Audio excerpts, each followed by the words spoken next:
professor with students for National Taiwan University.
We will welcome the section 5 presentation.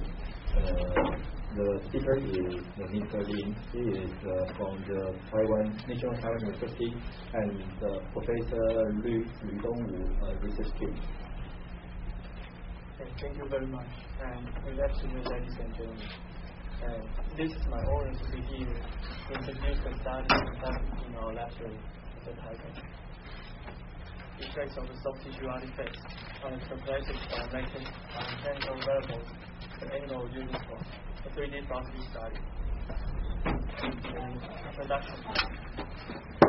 Spin marker-based stereophotogrammetry has been widely used in diagnosing the pathology of the neuromuscular cell disease and the subsequent planning and assessment of treatment. However, the soft tissue artifact STA, owing to the movement of the markers relative to the underlying forms, are the main source of error, and that were difficult to eliminate non-invasively. Therefore, knowledge of the STA and their effects on the complex kinematics and kinetics will be helpful for better interpretation of the results outcome and the development of the STA error compensation techniques. Some previous studies never used invasive approaches such as intracortical pins to assess the STA on low limbs. However, this method will limit the movement itself and restrict the soft tissue displacement relative to the underlying bones. And non-invasive approaches such as the X-ray were limited in 2D measurements. And the model-based 3D philosophy were developed for measuring the kinematics of joints recently. And thanks, Bertie proposed a model metric method for measuring TTR kinematics. And our group also developed a new registration method called WEMS for measuring natural knee, and recently developed further for measuring ankle joint complex. And these methods provide a good opportunity to study STA non-invasively. Through this 3D philosophy and the stereophotogrammetry, we can, some previous studies were able to determine the STA of the markers in the lower limbs or their effects on the calculated knee joint angles. However, the STA of the markers around the ankle joint complex were rarely reported, and the effects of which on the calculated ankle joint moment and joint angles have not been studied ever. Therefore, the purposes of the study was to assess in vivo the STA of the markers on shape and twists around joints, and to provide accurate data on the joint angles and moments of the ankle joint, and to evaluate the effects of STA on this data by interpreting the 3D philosophy, the force plate, and the spin marker-based stereophotogrammetry, and then the materials method. One healthy subject free from any neuromusculoskeletal disease volunteered to participate in this study. And the biometric model of the tibial fibula and the companions of the subject were obtained from a CT scan. And also 7 markers were used to track the motion of the shank and foot of the testicle as shown in the figure. And the subject was asked to perform stand to squat movements without heel rise, while the kinematic and kinetic data were measured simultaneously with the 5-count motion capture system and the kister postcard and the velocity system. And also data were also collected for the subject during class standing for the subject calibration.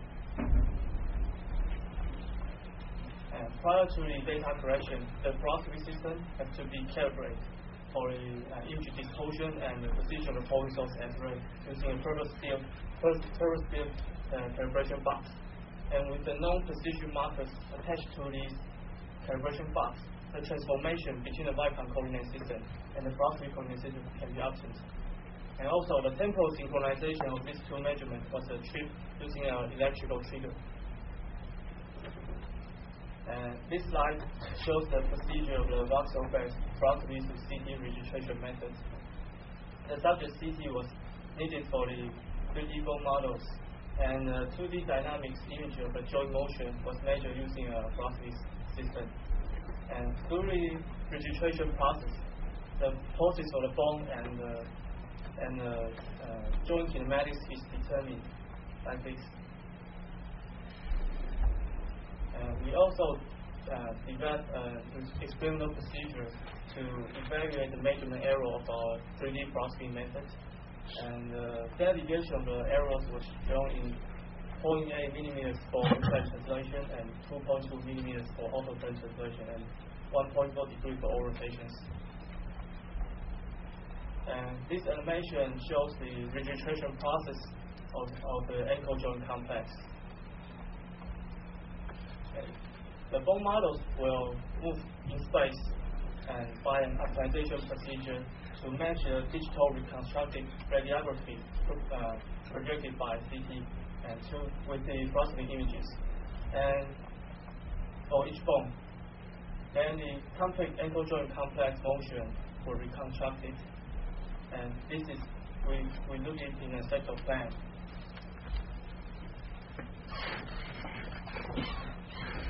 And what we can do it from another position for the same case. And this is a graphical user interface that we developed for visualization of the registration process and integration of the bicam system and the 3D velocity system. The marker force shown was obtained from the bicam system and were imported into this program after necessary coordinate transformation. And the right figure shows the control panel of our GUI program. And for inverse dynamics analysis, we model the shank and foot as a two-link system. Each segment will embed with the orthogonal coordinate system with the XYZ axis directed anteriorly, posteriorly, and to the right, respectively, using a relevant scheme markers. And the virtual bone markers. During subject calibration, the local coordinates of the markers relative to the associated segment were determined, and the virtual bone marker VBM were created by transforming the marker local coordinates into velocity coordinate system based on the poses of the tibia and calcaneus, and therefore those were STA-free. And the ankle joint angle were obtained following the ZXY dynamic rotation sequence, following the high-speed combination.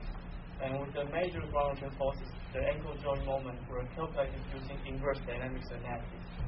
And all variables were calculated using both scheme markers and the virtual bone mark data. And the latter was taken as a gold standard. And the results and discussion. There were considerable scheme marker movement relative to the underlying bones. And for shank, movement of the malleolus mainly occurred in AP direction. And for the foot, movement of the heel and the navicular tuberosity occur in AP and PD direction.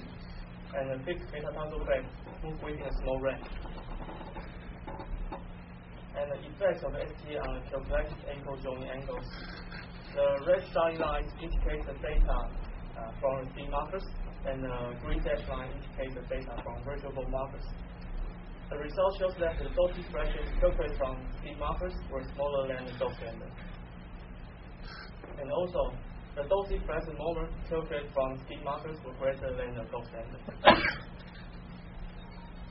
The understated dose diffraction angle may come from the anteriorly moved malleolus, leading to the posteriorly killed shank.